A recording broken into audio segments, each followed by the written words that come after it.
الحمد للہ رب العالمین والصلاة والسلام على سید المرسلین وخاتم النبیین والمبعوث رحمة للعالمین وعلى آلہ وصحبہ اجمعین والتابعین لهم بإحسان إلى یوم الدین۔ اعوذ باللہ من الشیطان الرجیم، بسم اللہ الرحمن الرحیم۔ شهر رمضان الذي أنزل فيه القرآن وقال النبي صلى الله عليه وسلم إن الله يرفع بهذا الكتاب أقواما ويضع به آخرين أو كما قال صلى الله عليه وسلم. قال أيضا الصيام والقرآن يشفعان للعبد. يقول الصيام رب إني منعته الطعام والشراب في النهار وشفعني فيه. ويقول القرآن رب إني منعته النوم بالليل وشفعني فيه فيشفعان أو كما قال صلى الله عليه وسلم. صدق الله وصدق رسول الله صلی اللہ علیہ وسلم. برادران اسلام، اللہ تعالیٰ نے اپنے بندوں کی سعادت اور شقاوت دونوں کا دو مبارک زمانہ اور کلام ان سے جوڑ رکھا ہے، یعنی رمضان اور قرآن۔ اور یہ کیسے؟ سعادت کیسے اور شقاوت کیسے؟ سعادت تو یوں کہ نبی کریم صلی اللہ علیہ وسلم نے فرمایا کہ رمضان اور قرآن دونوں بندے کی سفارش کریں گے۔ کیا سفارش ہوگی؟ روزہ یہ کہے گا، اے میرے رب، میں نے اس تیرے بندے کو دن کے وقت کھانے پینے سے روکا، لہذا تو میری شفاعت اپنے اس بندے میں قبول فرما لے۔ اور قرآن یہ کہے گا کہ اے میرے رب، میں نے اس کو رات کو نیند سے روکا، وہ یوں کہ وہ قیام میں قرآن سنتا رہا۔ تو یہ تو مختصراً سعادت کی بات ہے۔ کس سے متعلق ہے؟ مبارک زمانہ رمضان سے اور مبارک کلام قرآن سے۔ اب اس کے برعکس جو ہم نے کہا کہ شقاوت بھی بندوں کی ان کے ساتھ وابستہ ہے، وہ یوں کہ حضور نے فرمایا کہ وہ شخص بدقسمت ہے کہ جس کی زندگی میں رمضان آیا مگر اس کی بخشش نہ ہو سکی۔ اور قرآن کے بارے میں فرمایا کہ اللہ اس قرآن سے بعض لوگوں کو بلند کرتے ہیں اور بعض کو گراتے ہیں۔ اے میرے احباب کرام، ہمیں اس زمانے کا بھی پاسداری کرنی ہے اور اس ماہ مبارک سے بھی خوب لطف اندوز ہونا ہے اپنی سعادت کے حصول کے لیے۔ اور ہمیں بچنا ہے اس مہینے اور اس کلام پاک میں جو باعث شقاوت بات ہو۔ یہ بات ہمارے احباب کے ذہن میں اچھی طرح گھر کر جائے کہ میری سعادت اس قرآن کے ساتھ ہے، میری شقاوت بھی اس قرآن سے وابستہ ہے، اسی طرح میری سعادت اس ماہ مبارک سے ہے اور شقاوت بھی۔ کتنی آسان بات ہم نے آپ کو سمجھائی کہ ہماری سعادت و شقاوت دونوں ان دو چیزوں سے وابستہ ہیں۔ میرے عزیزوں، بھائیوں، بہنوں، بچوں اور بچیوں، اللہ تبارک و تعالی نے بہت ہی آسانی سے ہمیں سعادت کا گر بھی سمجھایا اور شقاوت سے بچنے کی بھی تلقین فرمائی۔ نبی کریم صلی اللہ علیہ وسلم اپنے ساتھیوں کو، اصحاب کو ان دونوں چیزوں سے آگہی فرما گئے۔ آپ نے کھل کے وضاحت کے ساتھ اور بڑے آسان طریقے سے اس قرآن کی اور اس رمضان کی برکتوں کے حصول کا طریقہ بتایا۔ قرآن کریم اللہ تبارک و تعالیٰ کی طرف سے اپنے بندوں کو چمکانے اور ان کے اندرونی زنگ کو دور کرنے کے لیے اللہ نے نازل فرمایا۔ ایک حدیث میں ہے کہ آپ نے فرمایا الا ان القلوب تصدع کما یصدع الحدید، لوگوں خبردار رہو، اور ہمیں خبردار رہنا بھی چاہیے کہ دلوں کو زنگ لگ جاتا ہے جیسے لوہے کو زنگ لگ جاتا ہے، اور اس کی پالش کیا ہے؟ دلوں کے زنگ کو دور کرنے کی۔ تو فرمایا کہ دلوں کے زنگ کو دور کرنے کے لیے اللہ نے اپنے ذکر کو مقرر فرمایا، اور اللہ کا ذکر قرآن حکیم کے ناموں میں سے ایک نام بھی ہے، ان هو الا ذکر للعالمین، یہ جہانوں والوں کے لیے ذکر ہے۔ نبی کریم صلی اللہ علیہ وسلم کا ارشاد گرامی ہے، اے بندو، اللہ سے تعلق قائم کرنا، رجوع کرنا، اس کی ذات سے وابستہ ہونا سب سے زیادہ آسان اس چیز سے ہے جو اللہ سے نکلی، اور وہ کیا ہے؟ وہ قرآن حکیم ہے۔ اللہ اکبر۔ قرآن حکیم ذات باری تعالی کا کلام ہے اور اللہ تعالی سے نکلا ہے۔ اگر ہمیں اللہ کو پانا ہے تو یہ اس کا سب سے آسان اور سب سے مستقیم راستہ ہے۔ تو یہ دو چیزیں جو میں نے عرض کی کہ اللہ نے قرآن حکیم اور رمضان مبارک، ان دونوں کے ساتھ ہماری دونوں چیزوں کو وابستہ فرما دیا، اور نبی کریم صلی اللہ علیہ وسلم نے پھر اس کی شرح میں خود یہ سکھایا کہ دیکھو، رمضان آنا یہ تمہاری زندگی میں بخشش کا زمانہ ہے، اللہ کی موسلادھار بارش جو اس میں نازل ہوتی ہے، بلکہ اللہ اپنے پورے نظام کو اس ماہ مبارک کی برکت سے تبدیل فرما دیتے ہیں۔ اللہ تعالی ظاہری اور غیبی دونوں چیزوں کا مشاہدہ ہمیں کروا دیتے ہیں۔ آپ خود دیکھیں، رمضان کی برکات پوری دنیا انہیں محسوس کرتی ہے۔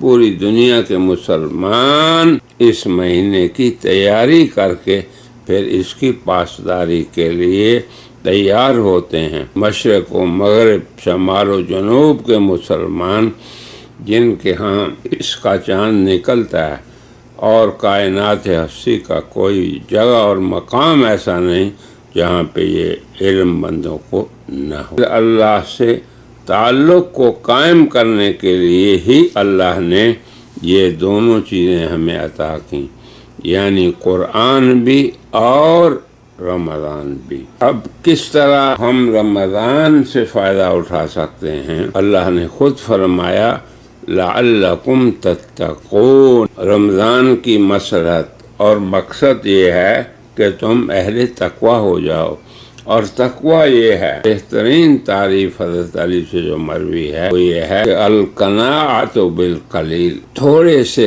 قناعت کر لینا، والعمل بالتنزیل، اللہ کی اتاری ہوئی چیز یعنی قرآن حکیم پہ عمل کرنا، والاستعداد لما بعد الرحیل، اور اس دنیا سے کوچ کرنے کے بعد کی تیاری کرنا۔ اللہ اکبر۔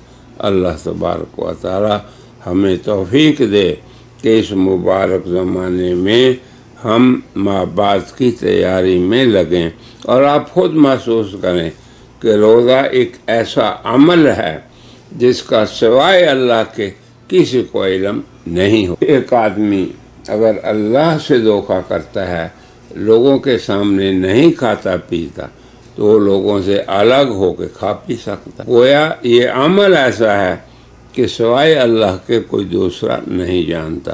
اسی لیے نبی کریم صلی اللہ علیہ وسلم کا پاک ارشاد ہے کہ اللہ فرماتے ہیں، یہ حدیث قدسی ہے، الصوم لی وانا اجزی بہ او انا اجزا بہ، کہ روزہ میرے لیے ہے اور میں ہی اس کا اجر دوں گا، یا بعض روایات کے مطابق میں ہی اس کا بدلہ بن جاؤں گا۔ جس نے روزے کو اپنا لیا اس نے اللہ کی ذات کو حاصل کر لیا۔ یہ تو رمضان کے بارے میں تھا، اور قرآن حکیم کے بارے میں بھی سن لیں۔ قرآن کے اندر یہ آیت ہے، وقال الرسول یا رب، رسول اللہ یہ ارشاد فرمائیں گے، کیا ارشاد؟ یا رب ان قومی، اے اللہ میرے اس قوم نے اتخذوا ھذا القرآن مہجورا، میری اس قوم نے اس قرآن کو ترک کر دیا۔ حجر، چھوڑ دینا کسی چیز کو، جیسے ہجرت کسی مکان کو چھوڑنے کا نام ہے، تو اصل ہجرت یہ ہے کہ آدمی معصیت کو چھوڑ کے طاعت کے اندر آ جائے، اللہ کی نافرمانیوں سے باز رہے، اور اللہ تعالیٰ کے واجبات اور فرائض کا استقامت سے ان کی ادائیگی کی فکر کرے۔ اللہ تبارک و تعالیٰ نے، اے میرے احباب کرام، ہم پہ انتہائی کرم کیا، اور ہماری زندگی میں یہ مبارک مہینہ آیا، اور پھر یہ شہر رمضان، شہر قرآن اللہ نے اس کو بنایا، فرمایا شہر رمضان الذی انزل فیہ القرآن، کہ اس میں قرآن کو اللہ نے نازل کیا۔ اب اس کی تفصیل الگ ہے، ابھی جس مسئلے کو میں نے بیان کرنا ہے وہ ایک اصولی بات ہے کہ حق تعالی شانہ نے اس رمضان اور قرآن دونوں کو ہمارا سفارشی بھی بنایا اور ہمارا جگرالو بھی بنایا، یعنی ہماری طرف سے اللہ کے سامنے یہ حجت کرے گا، دلیل دے گا اللہ کو، اور سفارش کرائے گا۔ اور پھر دوسری بات یہ کہ ہمارے خلاف بھی یہ حجت بن سکتا ہے، یہ مبارک مہینہ بھی اور یہ مبارک کلام بھی۔ اب قرآن کی اس آیت میں کہ اللہ تبارک و تعالی یضل بہ کثیرا، بہت سو کو گمراہ کرتا ہے، ویہدی بہ کثیرا، بہت سو کو ہدایت دیتا ہے، وما یضل بہ الا الفاسقین، مگر گمراہ ہونے والے وہ بدکار ہیں جو اللہ کے حکم کی عدولی کرتے ہیں۔ رمضان کی پاسداری ہے انہیں، اور وہ کھلے عام اللہ کے نافرمان اور فاسق بنتے ہیں۔ اللہ کے فرائض میں سے کسی فرض کو فرض نہ سمجھنا، نہ ماننا، یہ تو کھلا کفر ہے، مگر کسی فرض اور واجب کو واجب اور فرض ماننے کے بعد اس پہ عمل نہ کرنا، یہ فسق ہے۔ اللہ تعالی ہمیں اس کے کفر کرنے والا بھی نہ بنائے اور اس کے ساتھ فسق کرنے والا بھی نہ بنائے، بلکہ ان دونوں سے اپنی سعادت کو حاصل کرنے والا اور ان دونوں کی سفارش کو پانے والا بنائے۔ اور ان دونوں کی سفارش کی بھی ہم نے بات بتا دی کہ سفارش یہ ہر اس شخص کے لیے کریں گے جس کو رمضان دن کو کھانے سے روک لے، کوئی نہیں دیکھ رہا مگر وہ اللہ سے ڈر کے کھانے پینے اور ہر جائز خواہشات سے رکتا ہے، باز رہتا ہے، اور اللہ کے اس کلام کا حجر نہیں کرتا۔ کتنی بدقسمتی کی بات ہے مسلمان گھرانوں کے لیے کہ ان کے گھروں میں یہ کتاب موجود ہے اور وہ بڑی اونچی جگہ پہ بڑے احترام کے ساتھ پڑھی رہتی ہے سارے کا سارا سال۔ میرے احباب کرام، میرے بچوں، بچیوں، بیٹیوں، بیٹوں، اس قرآن کی تلاوت کو روزانہ آپ اپنا وظیفہ بنائیں، اپنا حفظ بنائیں، اسی کے اندر آپ کی حفاظت ہے اس دنیا میں ہر پریشانی سے۔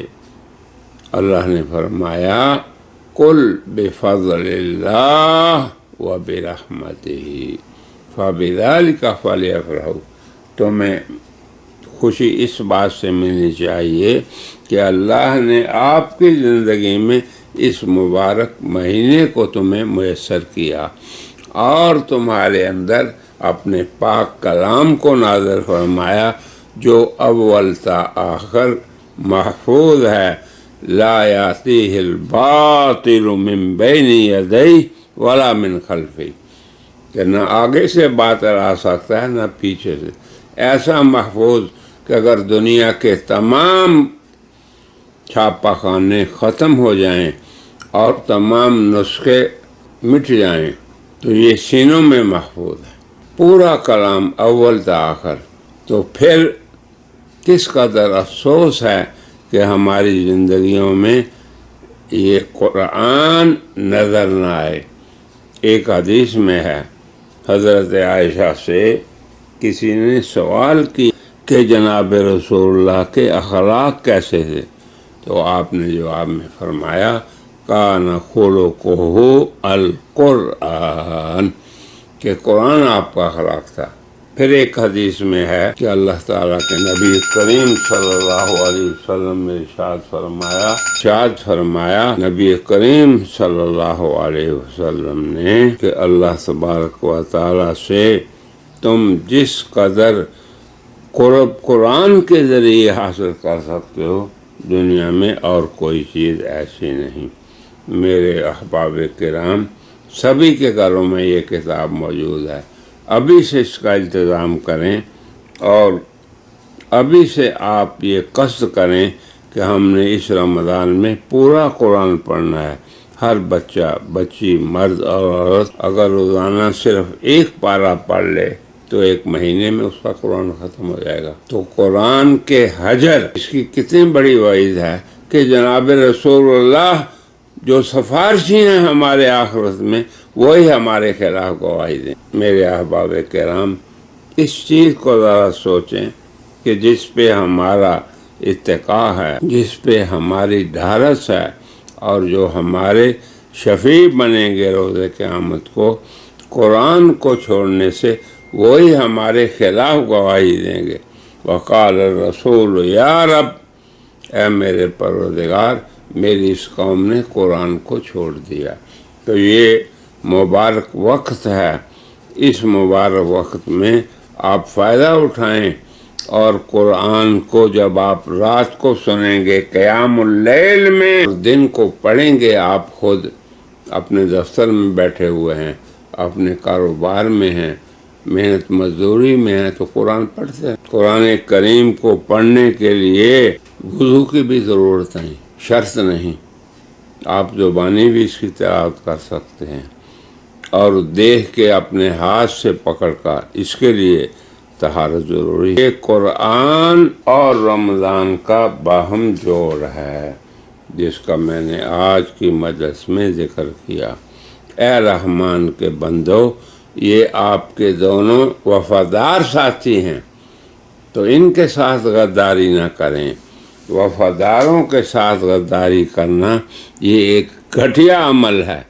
اللہ نے رمضان کو ہماری زندگی میں لا کر ایک کرم کیا اور ایک موقع ہمیں فراہم کیا سال کے اندر، اور قرآن ہمیں عطا کر کے جو اپنی اصل شکل میں زمانہ نزول سے آج تک محفوظ ہے، اس کو اپنے گھروں کی، اپنے قلوب کی، اپنے دلوں کی زینت بنائیں، اور اس مبارک ماہ میں روزے کے ساتھ ساتھ قرآن کی تلاوت کا بھی التزام فرمائیں، اور دونوں کی برکتوں کو اپنے گھروں میں، اپنے کاروبار میں، اپنی انفرادی زندگی میں اور اپنی اجتماعی زندگی میں دونوں کی برکات کو حاصل کر کے سعادت دارین کے حقدار بنیں اور شقاوت سے محفوظ رہیں۔